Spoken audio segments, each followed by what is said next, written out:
Buenas tardes, mi nombre es Marlon, les voy a hablar sobre el tema 4, intercambiadores de calor. Voy a iniciar con el tema 4.1, que es el coeficiente global de transferencia de calor. Bueno, hacemos mención al coeficiente global de transferencia de calor cuando se nos presentan dificultades a calcular lo que es el calor. Por simplicidad, utilizamos la siguiente fórmula que involucra el coeficiente global de transferencia de calor, que está denotado por la letra U. A de área y el diferencial de temperaturas.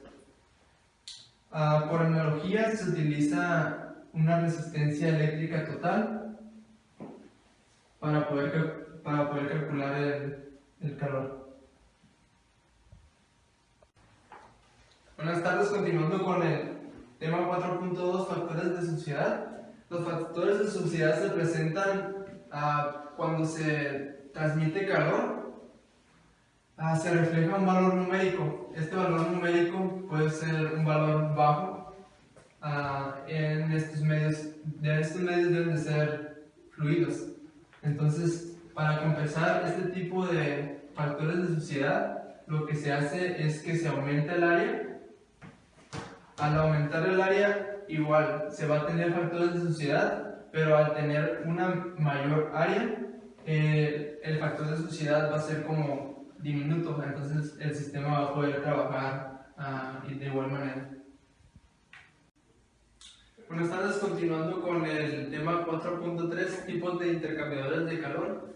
Existen dos tipos de intercambiadores de calor: los intercambiadores de calor por contacto indirecto o recuperadores, o los de contacto directo. Entre los de contacto indirecto o recuperadores están los tubos concéntricos, coraza y tubos, evaporadores, placas, compacto y regeneradores. Voy a poner de ejemplo los tubos concéntricos, que es el método más fácil de los intercambiadores de calor. Son dos tubos concéntricos. Por un tubo, el de menor diámetro, fluye un fluido, y por el espacio que queda entre los dos tubos, fluye el otro fluido. Pueden ser en un solo sentido o paralelos, o pueden ser los flujos pueden ser contrarios. Los de contacto directo son las torres de enfriamiento, las cuales tienen como principal función eliminar el calor por medio de corrientes de aire seco y frío. Buenas tardes, mi nombre es Giovanni Ponce, y pues continuando con la unidad número 4, yo les voy a hablar un poquito del subtema que es el 4.4, temperatura media logarítmica. La diferencia de temperatura media logarítmica con sus iniciales LMDT se usa para determinar la fuerza que impulsa la transferencia de calor en sistemas de flujo. En este caso, pues es en intercambiadores de calor. Existen 4 arreglos básicos simples para los cuales se puede determinar la diferencia de temperatura media logarítmica. En general, su ecuación se escribe de la siguiente manera. Aquí tenemos su respectiva ecuación para cada uno de los casos. El primero sería el de contraflujo, que como su nombre lo dice, los fluidos van en sentidos opuestos. El flujo paralelo, que los fluidos corren en una dirección en el intercambiador de calor en el mismo sentido ambos flujos. Tenemos el que tiene la fuente con temperatura constante y receptor con incremento de temperatura, y al contrario de este tenemos el que es de temperatura constante en el receptor y su fuente es con la temperatura que va en decremento constantemente. Estas expresiones para la diferencia de temperatura de media logarítmica solo son válidas para aquellos casos indicados y no pueden ser empleados para otro tipo de arreglos, como lo son el caso del flujo cruzado o el de intercambiadores múltiples de paso. Bueno, pues continuando con el tema, ahora les voy a hablar del punto 4.5, el cual es el método del NUT, o también conocido como el NTU. Pues se utiliza para hacer el cálculo de intercambiadores de calor para determinar las temperaturas finales de los fluidos cuando se dispone de un intercambiador o se conoce su superficie de intercambio, hablando del intercambiador, claro. Se empieza siempre por determinar o calcular la capacidad calorífica, ¿sí? Y esta se calcula de la siguiente manera. Aquí tenemos nuestra fórmula, que consiste en la multiplicación de M por C, donde M es el caudal másico y C es el calor específico. Si podemos notar que aquí tienen unos subíndices, estos indican primario y ese es el secundario. Muy bien, entonces para hacer el cálculo del NUT vamos a multiplicar K por S por C, que C previamente ya la calculamos. Y en esta fórmula K nos representa el coeficiente global de transmisión de intercambio y S nos especifica que es la superficie de intercambio, donde C, como ya lo mencioné, es la capacidad calorífica, ¿verdad? ¿Qué tal? Buenas tardes, mi nombre es Luis Alberto González y para seguir con la unidad 4 voy a explicar lo que viene siendo el tema 4.6, intercambiador de calor compacto. Los intercambiadores de calor son aparatos que facilitan el intercambio de calor entre dos fluidos que se encuentran a diferentes temperaturas y evitan al mismo tiempo que se mezclen entre sí. En la práctica son de uso común en sistemas domésticos de calefacción y acondicionamiento del aire. En los intercambiadores compactos, los dos fluidos suelen moverse de manera perpendicular entre sí, como lo vemos en esta ilustración. Un fluido va por aquí y el otro fluido va en esta dirección, por lo que es perpendicular. A este tipo de flujo se le conoce como flujo cruzado o mezclado. El intercambiador de calor compacto es diseñado específicamente para lograr una área superficial de transferencia de calor por unidad de volumen. La razón entre el área superficial de transferencia de calor de un intercambiador y su volumen se llama densidad de área, que viene siendo esto. Un intercambiador de calor con densidad de área mayor a 700, de área menor, se clasifica como compacto. Son de uso común en la industria automotriz, industria aeroespacial. Siguiendo con el tema 4.7, análisis de intercambiadores de calor. Se sabe que se puede intercambiar calor de tres formas: por transferencia de calor colectiva del fluido hacia la pared interna del tubo, transferencia de calor conductiva a través de la pared del tubo y transferencia de calor convectiva desde la pared externa del tubo hacia el fluido exterior.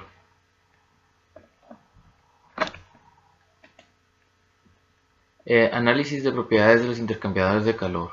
Consiste básicamente para el diseño térmico de un intercambiador de calor. Se hace un balance de calor entre fluidos calientes y fríos sobre la superficie de intercambio térmico.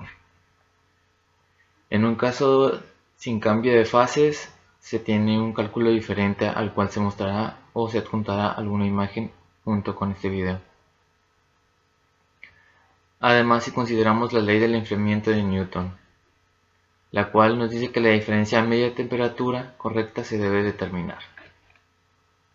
Siguiendo con el tema número 4, 4.8, subtema, consideraciones sobre el diseño y evaluación de los intercambiadores de calor. Existen diversos criterios para evaluar el correcto funcionamiento de los intercambiadores de calor. La aproximación de la LMTD para el análisis de sobrecambiadores de calor es útil cuando las temperaturas de entrada y salida son conocidas y se pueden determinar con facilidad. En estos casos, la LMTD se calcula fácilmente y el flujo de calor, el área de la superficie o el coeficiente global de transferencia de calor pueden determinarse. Las consideraciones a seguir en el diseño de un intercambiador de calor son: 1. Comprobar el balance de energía. Hemos de conocer las condiciones de procesamiento, caudales, temperaturas, procesiones, propiedades físicas de los fluidos. Asignar las corrientes al tubo y casco, dibujar los diagramas térmicos 4. Determinar el número de intercambiadores en serie. 5. Calcular los valores corregidos de la diferencia media de temperaturas, MTD. 6. Seleccionar el diámetro, espesor, material, longitud y configuración de los tubos. 7. Estimar los coeficientes de la película de suciedad. Calcular los coeficientes globales de transferencia de calor. 8. Calcular la superficie de intercambio estimada. 9. Seleccionar el tamaño del casco, utilizando 2 pasos en el tubo. 10. Calcular las pérdidas de presión en el lado del tubo y recalcular el número de pasos para cumplir las pérdidas de presión admisibles. 11. Asumir la separación entre desviadores en el área de paso para conseguir pérdida de presión en un casco admisible. 12. Recalcular los coeficientes de la película en el lado del tubo y del casco utilizando las velocidades básicas disponibles. 13. Recalcular los coeficientes globales de transmisión de calor, comprobar si tenemos suficiente superficie de intercambio. Y número 14. Y última, si la superficie de intercambio es muy grande o muy pequeña, revisar los estimados de tamaño de carcasa y repetir las etapas 9 y 13.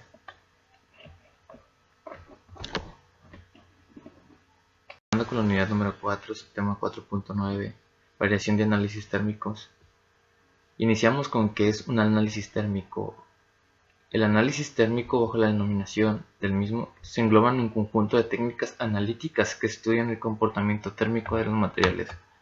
Cuando un material se calienta o se enfría, su estructura cristalina y su composición química pueden sufrir cambios más o menos importantes, como fusión, paso del estado sólido al estado líquido, sublimación, paso del estado sólido al estado gaseoso, solidificación, paso del estado líquido al estado sólido, cristalización, paso del estado sólido ordenado, amorfización, paso del estado sólido desordenado, transición, cambio de su estructura cristalina, reacciones de oxidación, alteración, descomposición, etc.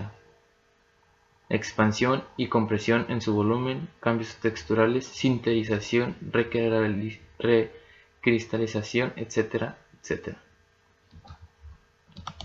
La mayor parte de estos cambios se pueden estudiar midiendo la variación de distancias de varias distintas propiedades de la materia en función de la temperatura. Entre las técnicas de análisis térmico más comunes destacan termogravimetría, análisis térmico diferencial, calorimetría diferencial de barrido, análisis termomecánico, análisis dinomecánico, termodifractometría, etc. El análisis térmico engloba un conjunto de técnicas analíticas muy versátiles aplicables a distintos campos tales como ciencia y tecnología de polímeros, de los materiales carbonosos, ciencias de materiales, catálisis, industria farmacéutica, metalúrgica, mineralogía y petrología.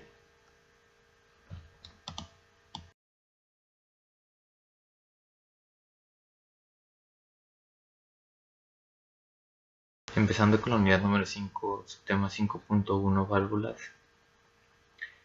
Las válvulas son uno de los instrumentos de control más esenciales en la industria. Debido a su diseño y materiales, las válvulas pueden abrir y cerrar, conectar y desconectar, regular, modular o aislar una enorme serie de líquidos y gases.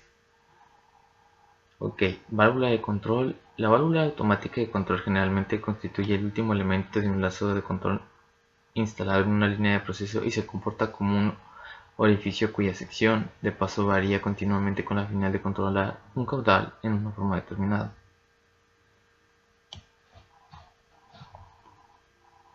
Categoría de las válvulas.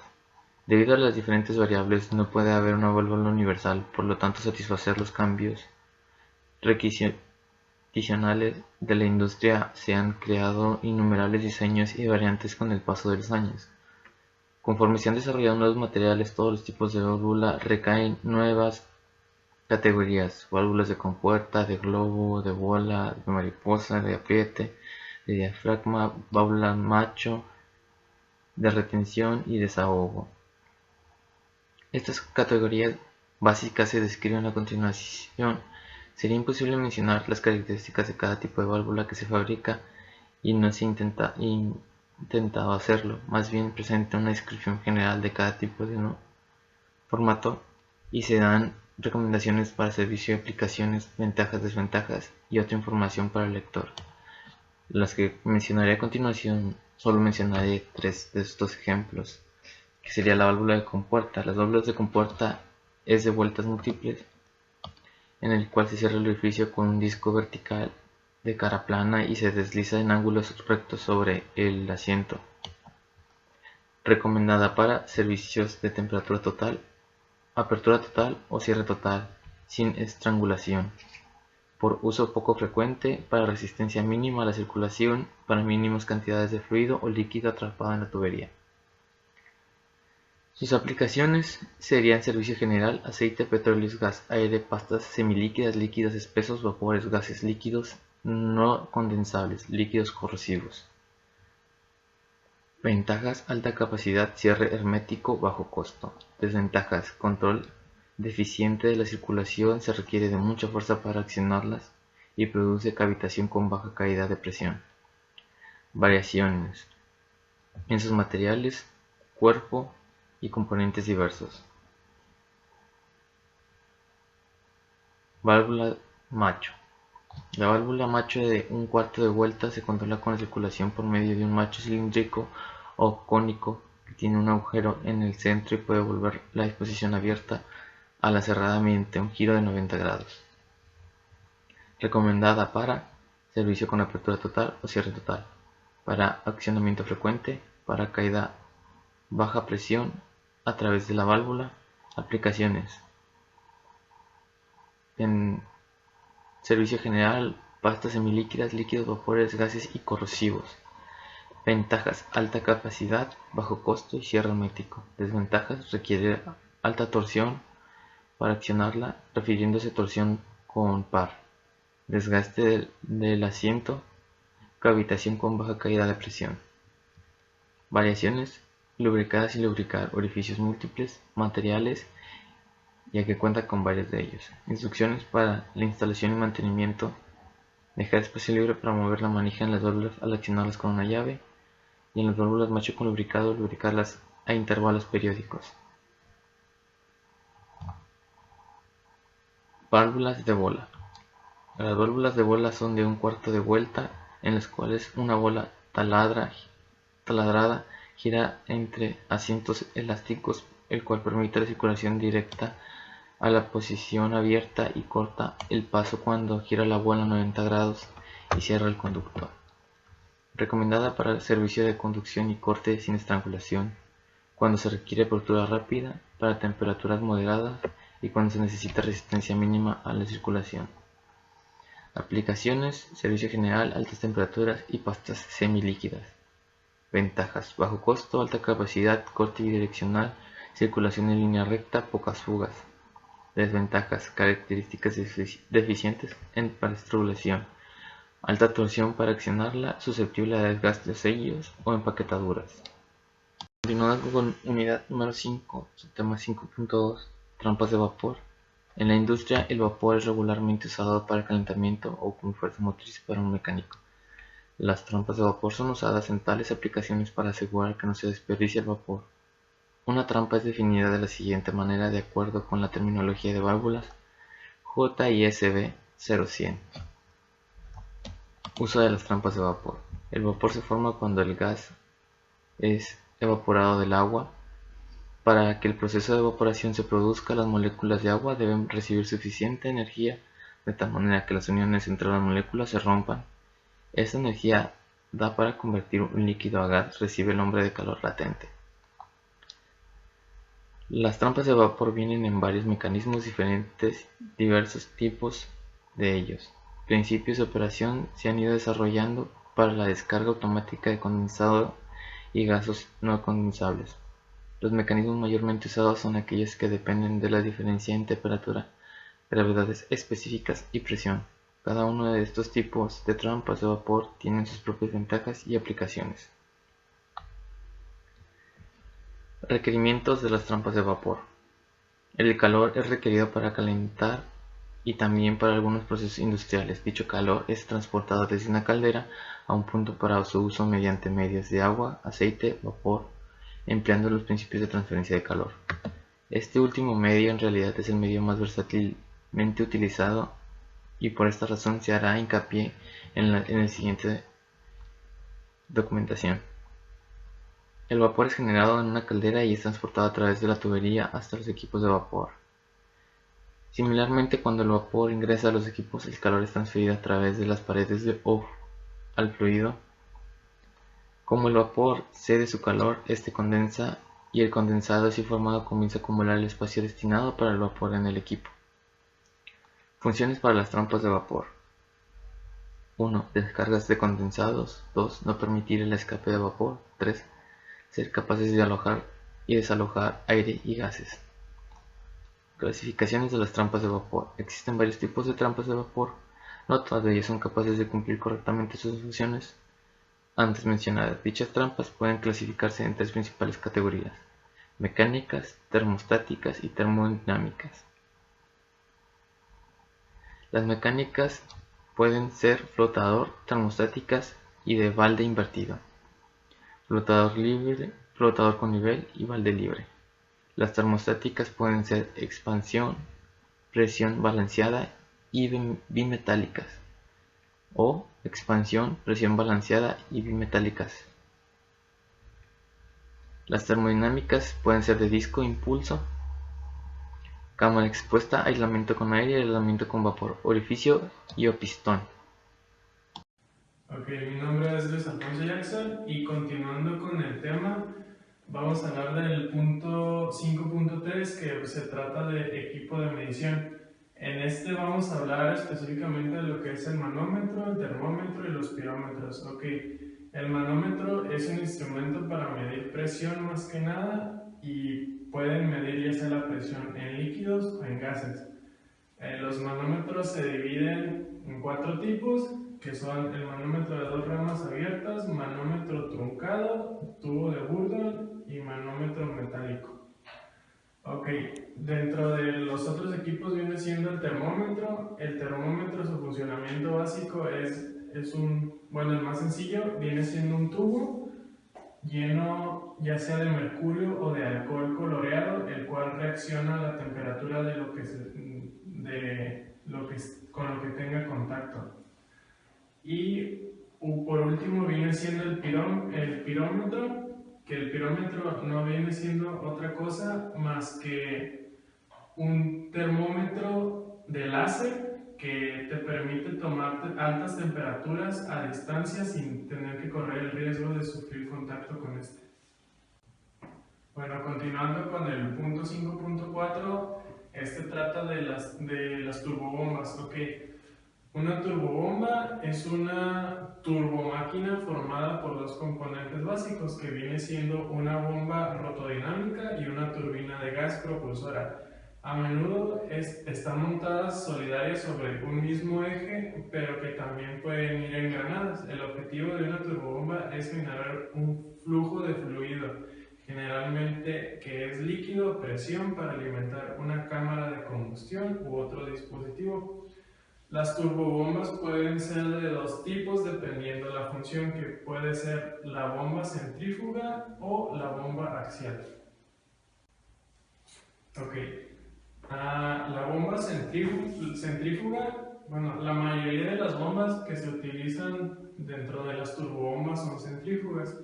El funcionamiento de esta es de que el líquido entra radialmente en la bomba cerca del eje y el rotor, también llamado rodete, acelera el fluido a alta velocidad. El líquido pasa a través de un difusor, que es un tubo de forma progresivamente ampliada que permite la recuperación de la presión dinámica y estática. El difusor convierte la energía cinética en altas presiones, y si la toma de contrapresión es demasiado alta, se puede lograr altas tasas de flujo. Okay. Dentro de las bombas axiales el funcionamiento es hasta cierto punto es parecido, pero en este caso el eje esencialmente tiene álabes unidos al eje y el fluido es forzado por estos paralelos al eje principal de la bomba. En general, las bombas axiales generan presiones mucho más bajas que las bombas centrífugas. No es infrecuente unos pocos de un bar. Sin embargo, poseen su utilidad, ya que se suelen utilizar comúnmente las bombas axiales como inductores de las bombas centrífugas. Elevan la presión de entrada a la bomba centrífuga y con esto logran que lo suficiente para prevenir un exceso de cavitación. Este efecto también se puede conseguir presurizando los depósitos. Siguiendo con unidad número 5, subtema 5.3, turbosoplantes. Los turbosoplantes están especialmente diseñados para gran caudales, bajo nivel de ruido y alta eficiencia.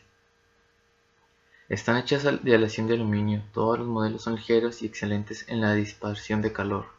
Pueden funcionar en continuo durante un largo periodo de tiempo. Los turbosoplantes se utilizan en máquinas para trabajar la madera, incineradores, máquinas de secado, máquinas textiles, elevadores de granos, máquinas domésticas, máquinas de impresión y de maquinaria para la refrigeración. Sus aplicaciones. Los turbosoplantes se utilizan en máquinas para trabajar madera. En ciertas ciudades estas son un poco más distintas a las comúnmente ya mencionadas. Principio de funcionamiento. Fabricado con un instrumento de equilibrado computarizado, las palas pueden girar de forma estable a alta velocidad con baja vibración. Y su construcción es de aluminio. Todos los modelos son ligeros y pueden ser de muy distintas formas. La más utilizada es la turbina de canal lateral, con un caudal de 360 a 2100 metros cúbicos por hora. Su presión puede estar entre 13 a 35 megabar. Aplicaciones, máquinas para trabajar la madera, etcétera, etcétera, etcétera. Ventajas. Las principales ventajas determinan el empleo de la turbina de canal lateral son: no lleva mantenimiento, mínima sonoridad de trabajo, mínimo tamaño y peso, máxima facilidad de instalación, máxima estabilidad de ausencia de vibración.